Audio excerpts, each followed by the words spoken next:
जय जगन्नाथ दर्शक बंधु नवीन पट्टनायक नाटी शुणा जी मधुर व्यक्ति जनक देखा जाती अधिक सरल किंतु ये सरल मुखाई भितर लुचि रही केते कौन तार सविशेष वर्णना आज भिडियो नवीन पट्टनायक जन्म ठारू आरंभ करी आज पर्यंत राजनैतिक जीवन यात्रा एवं ओडिशा लोक से विभिन्न योजना विषय सविशेष आलोचना करबा 1946 मसीहा अक्टोबर मास 16 तारिख में कटक स्थित आनंद भवन ठारे पिता विजयनाथ पट्टनायक एवं माता ज्ञान पट्टनायक औरसरू जन्म लाभ करती ओडिशार सुयोग्य संतान नवीन पट्टनायक और पप्पू। नवीन पट्टनायक पिलादिने सांग माने श्रद्धारे पप्पू बोली डाकी था किंतु ये पप्पू दीर्घ 24 वर्ष धरी ओडिशा को शासन करिवो एकथा किए बा जानिथिला। 1997 मसीहा एप्रिल मास 17 तारिख पिता विजु पट्टनायक हो जाए देहांत एवं से 1997 मसीहा एप्रिल मास 17 तारिख आरंभ हो जाए नवीन पट्टनायक राजनैतिक जीवन यात्रा। बड़ भाई प्रेम पट्टनायक एवं भौणी गीता मेहटा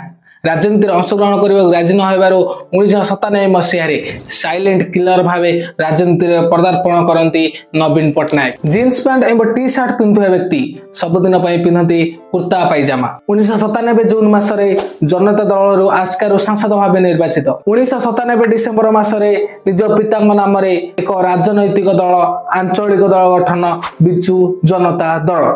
1998 मार्च मासरे वाजपेयी सरकार खनि एवं इस्पात मंत्री भाव दायित्व नया सरी नथिला नवीन राजनैतिक जीवन यात्रा। 2000 मसीहा ओडिशार विधानसभा निर्वाचन में बीजेडी और बीजेपी उभय मिसी गठन करती ओडिशार सरकार जार मुख्यमंत्री पद दायित्व ग्रहण करती निजे नवीन पट्टनायक। हिंजोली निर्वाचन मंडल निर्वाचन लड़ी नवीन हो जाती ओडिशार 14तम मुख्यमंत्री किंतु यह पूर्व राजनीति गोटी चाणा कर निज रास्ता हटाई दियंती बीजेडी पावरफुल नेता विजय महापात्र को। मुझे विजय महापात्र कथा कहूँ जे 1980 1985 1990 और 1995 मसीह विधायक भाव पाटकुड़ा विधानसभा निर्वाचित होते नवीन और विजय मिसी गठन करते बीजेडी। नवीन पट्टनायक मुख्यमंत्री होगा आशा निज रास्ता गोटा गोटे बीजेडी हेवी नेता हटाई देते से विजय महापात्र बली पड़ते। नॉमिनेशन भरवार शेष राति विजय महापात्र को भुवनेश्वर एक मीटिंग को डाकी शेष राति ही